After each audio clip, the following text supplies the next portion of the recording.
안녕하십니까. 오늘부터 리더십 지도사 1강부터 20강 강의를 맡게 된 이진숙입니다. 오늘부터 선생님들과 함께, 학습자 선생님들과 함께 수업을 할 텐데요. 리더십 하면 굉장히 익숙하면서도 좀 어떤 부분까지를 리더십이라고 해야 할까라고 생각하시는 학습자 선생님들께서 계실 거예요.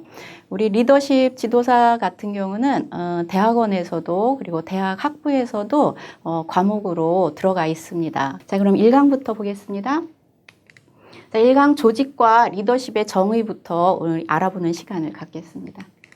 자, 우리 조직의 정의를 보면은요, 현대사회는 조직사회에 오가니제이셔널 소사이어티라고 불릴 정도로 다양한 형태의 조직들이 지금 존재하는데요. 크게 뭐 직장부터 해서 학교 또는 우리 선생님들 공동체 모임, 어떤 동아리 모임 그런 것부터 시작해서 지방자치단체, 제조업체, 서비스업체 등과 같이 어떤 단체나 업체에서 동아리나 이런 부분에서 우리가 2사람 이상의 구성원이 공동의 목표를 달성하기 위해서 어떤 의식적으로 모임을 갖게 됩니다. 그러면 그거는 벌써 조직사회에 들어가는 겁니다. 그래서 구성된 공식 조직 이런 것들을 우리가 포멀 오가니제이션, 동호회, 학습모회 이런 모임 이런 등과 같이 빈번하게 이제 개인적으로 접촉을 하는 부분부터 또는 빈번하게 접촉은 하지 않더라도 어때요?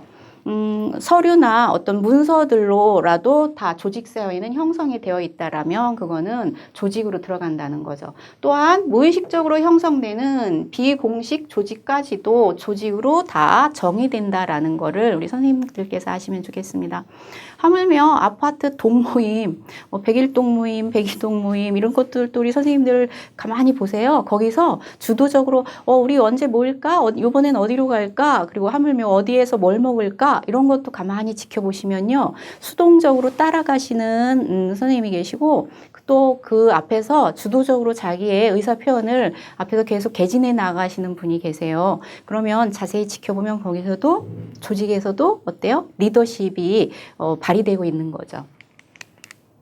버나드는 조직을 공동이 목적을 달성하고자 의식적으로 조성된 2인 이상이 모여 상호 의사소통하는 집합체 또는 협력체계라고 정의했습니다.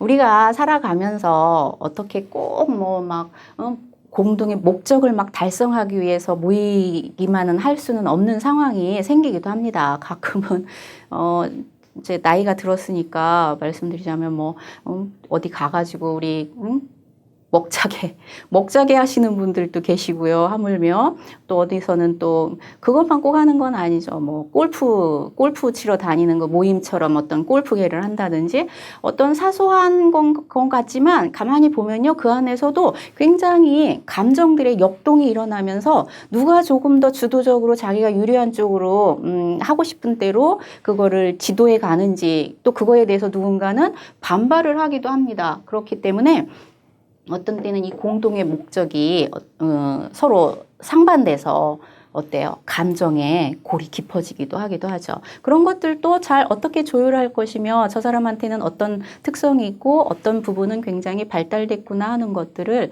우리가 지금 이론을 통해서 차차 실제 사례까지 조금 예시를 들으면서 알아보는 시간을 가질 겁니다.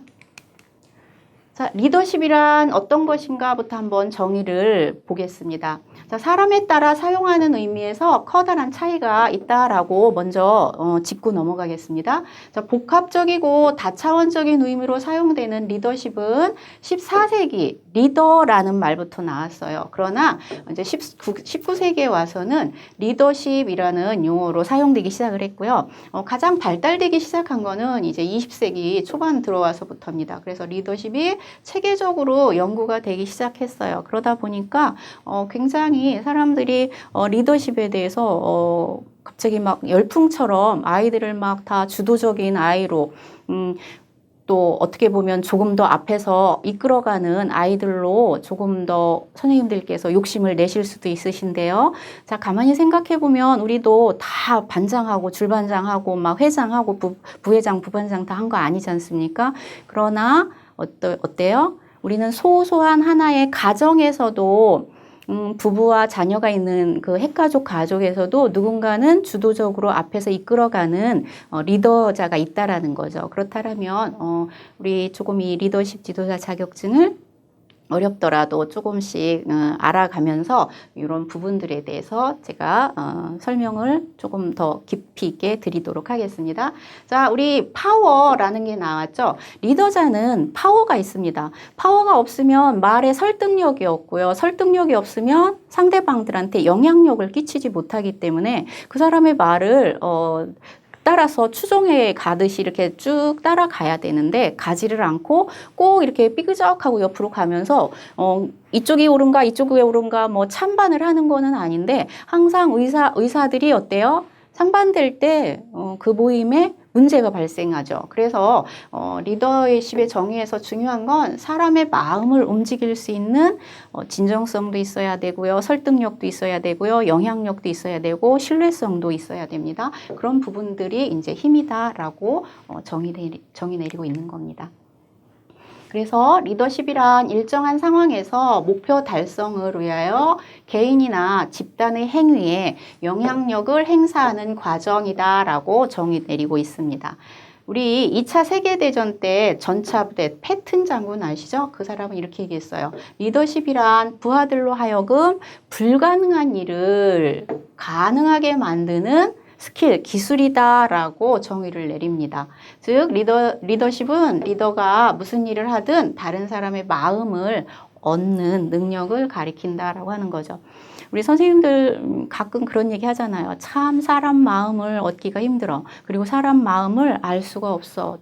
10길 물속은 알아도 한 길 사람 마음속은 알 수가 없어 라고 얘기하는 이유는 우리가 어떤 같은 공동의 목표를 가지고 가더라도요. 가치관이 다르고 자기의 신념, 빌리프, 신념이 다를 때 다른 노선을 타기 때문에 그런 거죠. 우리 뭐 비근한 예로 뭐 이렇게 정치 이쪽 당에 있다가 그쪽과 조금 더 신념이 맞지 않고 가치관이 맞지 않으면 다른 당으로 가는 정치가들도 볼 수 있는 것처럼 그게 나쁘다고만은 또 할 수가 없는 거예요. 자기의 신념과 가치관은 자기 거잖아요. 자기가 지켜가고 싶은 고유의 그런 부분들을 할 때 다른 사람의 마음을 얻는 능력은 굉장히 큰 그 사람의 큰 자원이라고 할 수 있겠죠. 자, 리더십에 대한 용어의 유래가 이제 있습니다. 리더십의 과학적 연구가 시작된 것은 비교적 최근이에요. 20세기 초 이후로 이제 나오는 건데요. 리더십이라는 용어가 처음 등장한 것은 1800년대 19세기인데요. 그 부분을 보면 19세기에 보면은 이제 이렇게 됩니다. 우인이 먼저 난세의 영웅이 난다 이렇게 하는 것처럼요. 우인들을 위주로 해서 조금 더 훌륭한 리더자, 지도자다라고 얘기를 이렇게 했어요. 그러다 보니까 그런 사람들은 어때요? 자기가 가지고 있는 역량을 발휘를 해 놓은 상태에서 그 사람들 것만을 가지고 추출해서 이런 공통된 이런 것들이 있더라라는 거를 또 뒤에 가서 제가 또 말씀을 드릴 수도 있는데 그런 우인들을 상대로 해서 공통적인 가지고 있는 그런 성격, 성향, 기질 이런 것들을 또 연구해서 논문으로 발표하기도 하기 시작한 때다라는 겁니다.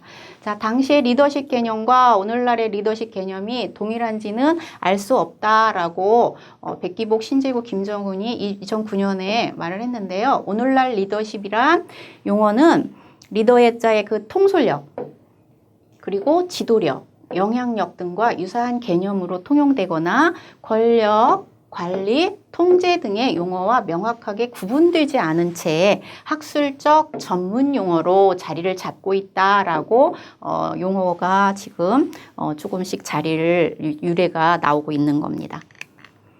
자, 리더십의 정의에 대한 명확한 학술적 합의가 이루어지지 않은 이유는요. 리더십 개념의 모호성과 복잡성 때문에 그렇습니다. 왜냐하면 우리가 보세요.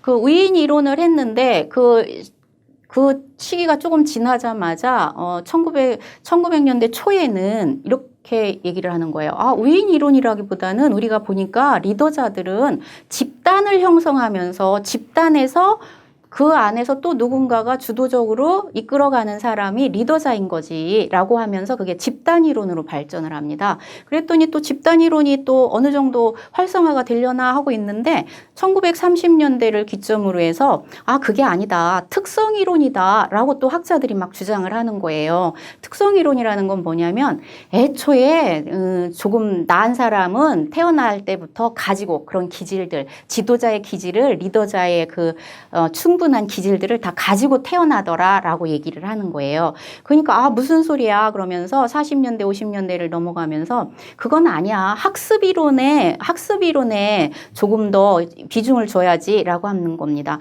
학습 이론은 뭐냐면 조금 더 역량을 가지고 있는 그런 재량이 있다라면 그거를 조금 더 발전시키고 증폭시킬 수 있는 그런 환경을 조성해주고 학습을 시켜서 지도자를 양성해내는 거지라고 얘기를 하는 거죠. 그렇게 되다 보니까 어때요? 계속 이론들이 겹치면서 또 다른 이론들이 나오고 막 이러는 겁니다. 그래서 학습 이론까지 갔더니 이제는 또 60년대를 기점으로 해서 아니다. 상황 이론이다. 우리는 어느 상황에 맞춰서 사람들이 그때 그 상황에 맞춰서 지도자의 기질이 같이 딱 부합되는 사람이 그 상황에 딱 그 좋은 그 효능감을 가지고 있는 잘할 수 있는 효능감을 가지고 있는 사람이 두드러지게 역량을 발휘해서 끌고 가는 거다라고 상황 이론을 또 주장하는 겁니다. 그렇기 때문에 우리는 이런 복잡성과 모호성에 대해서 조금 더 차근차근 연대별로 그리고 또 개념별로 알아보는 시간을 쭉 갖겠습니다. 자, 일반적으로 리더십은 조직의 비전 및 공동의 목표를 달성하기 위해 리더가 조직 구성원에게 영향을 미치는 과정 또는 영향을 미치는 능력 및 기술 등을 의미한다라고 보시면 되겠습니다.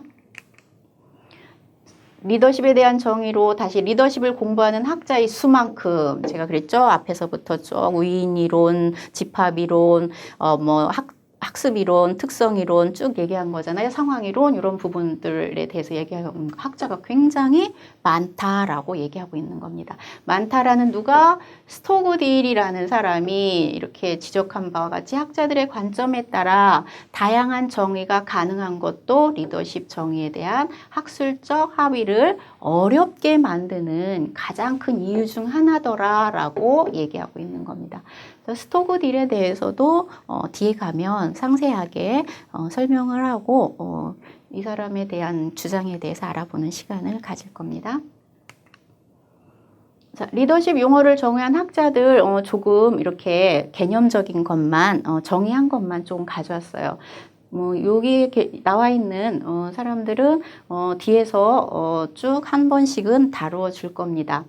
자, 스토그딜에 대해서 보겠습니다. 집단의 구성원들로 하여금 특정 목표를 지향하게 하고 계속하게 하고 그 목표를 달성하기 위해 실제 행동으로 나타내도록 실행하도록 하는 영향력을 행사하는 거다라고 스토그딜은 얘기하고 있는 거고요.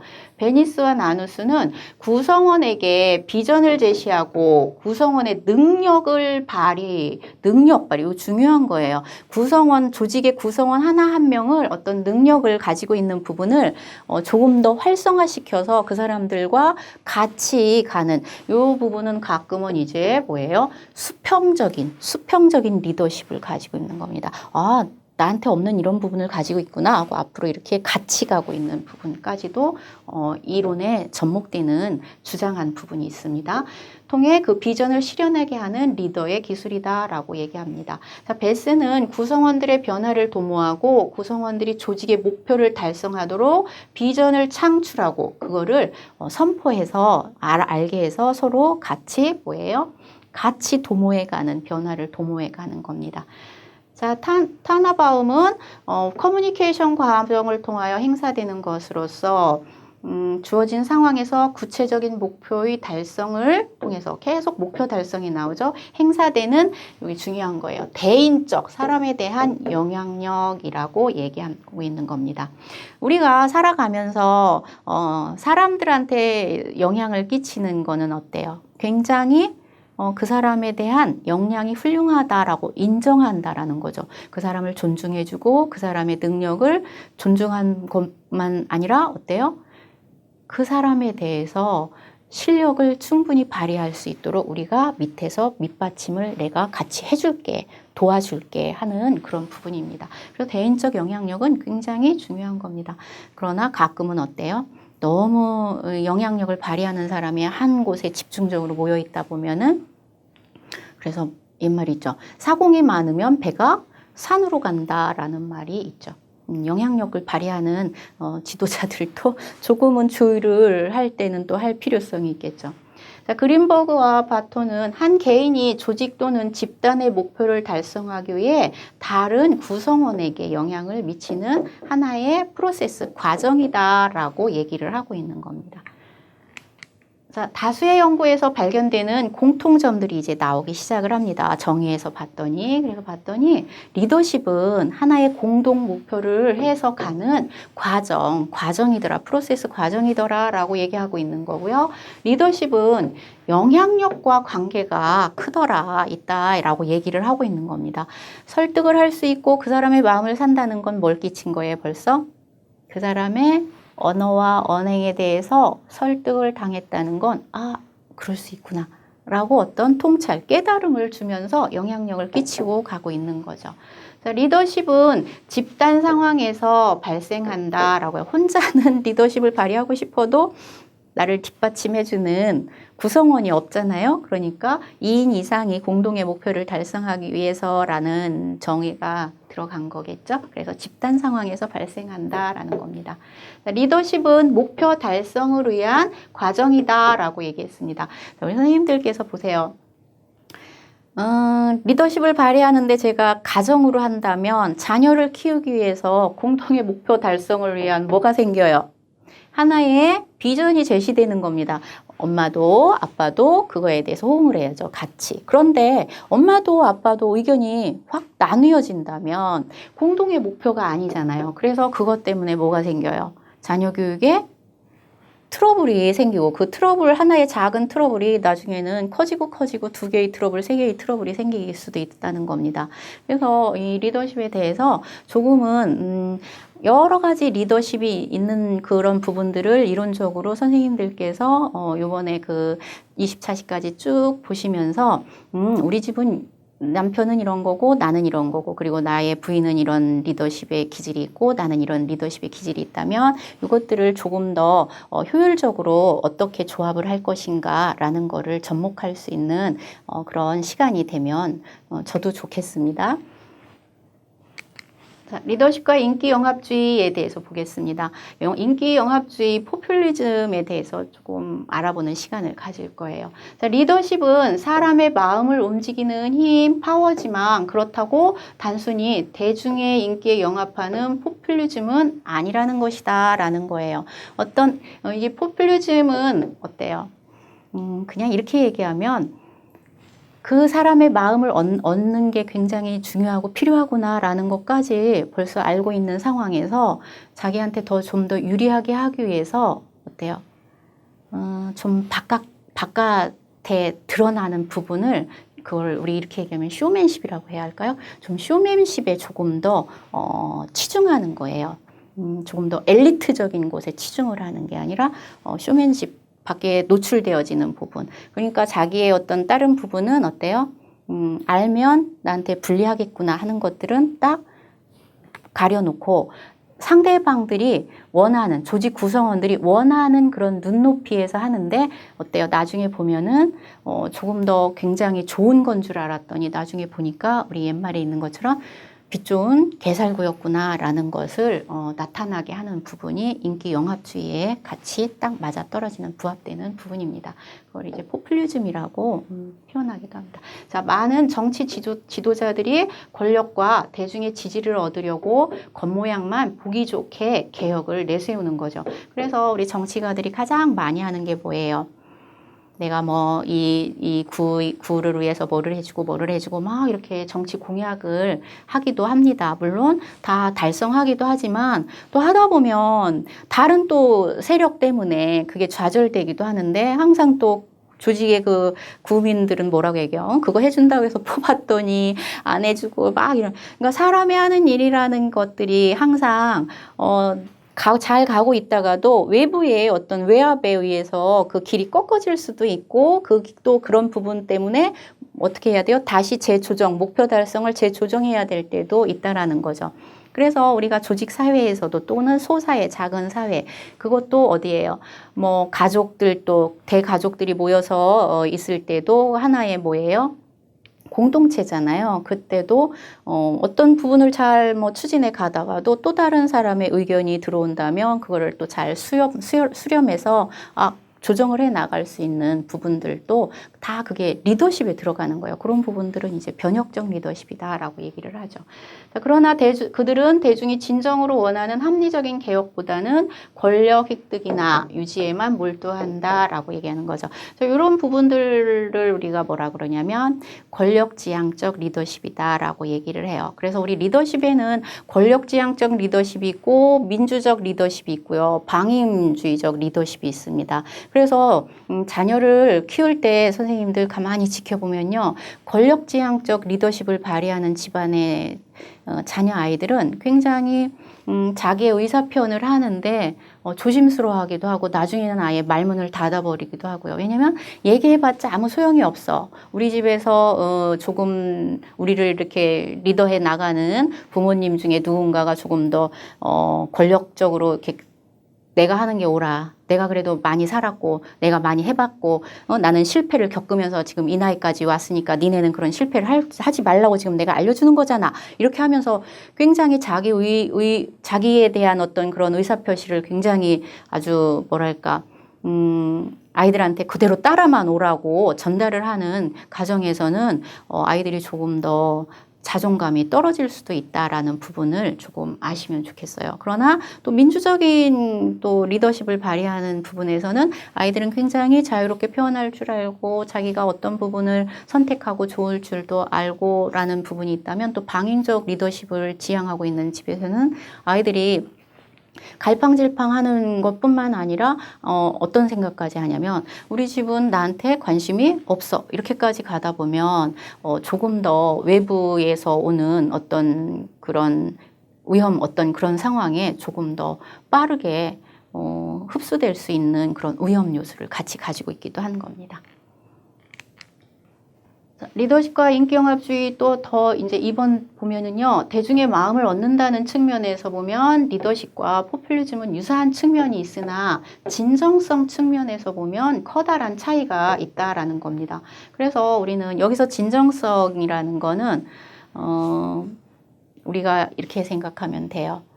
그 진짜, 그러니까 어세네틱. 그 부분을 진정성 측면이라고 여기서 생각하시면 됩니다. 자, 리더십과 인기영합주의 구분 기준은 바로 그래서 진정성에 있다라고 얘기를 하고 있는 거죠. 자, 우리 선생님들께서 이렇게 생각하시면 돼요. 뭔가 이렇게 앞에서 뭔가를 막 계속 지도해서 가는데 조금 약간 뭐지? 조금 저게 사실일까? 이렇게 자꾸 퀘스천 마크 의문점이 드는 그런 지도력을 발휘하는 부분을 접하게 되시는 경우가 없지 않아 있습니다. 그랬을 때 그거는 뭐예요? 그 사람의 지금 진정성을 진짜일까? 라는 거를 의심하게 된다라는 거죠. 그렇게 되는 순간부터 그 사람들의 마음을, 주직원의 마음을 그거는 산 게 아니라 뭐가 됐어요? 의심을 사게 된 거기 때문에 설득력에서 실패한 거죠. 그런데 진짜로 간혹 자기의 어떤 인기 영합 뭐 그것뿐만 아니라 자기의 이득을 위해서 뭐를 해요? 살짝씩 진실과 거짓을 살짝씩 해석한다라는 거죠. 그랬을 때 우리는 처음에 진실만을 하고 있을 때 진실인 줄 알고 믿고 가고 있는데 살짝씩 거짓을 섞어 넣으면은 뭐지? 하지만 다시 그 다음에 진실이 다시 또 계속 이어져서 오게 되면 이 사람은 진실된 사람이야, 진솔한 사람이야 라고 어때요? 믿게 됩니다. 그런 다음에 나중에 뭐를 하게 됩니까? 조금 더 크게 어떤 거짓이 올 수도 있었을 때 많은 사람들은 거짓을 믿지 않게 될 수도 있다라는 거죠. 그래서 이런 어떤 진정성이라는 거는 굉장히 리더십에서 중요한 부분이라고 할 수 있겠습니다. 우리 선생님들 오늘 1강 리더십 지도사에 대해서 처음으로 이제 수업을 해봤습니다. 조금은 생소하고 조금은 어렵더라도 우리 선생님들 저하고 끝까지 쭉 가시는 하는 시간을 내주셨으면 감사하겠습니다. 자, 오늘도 감사합니다.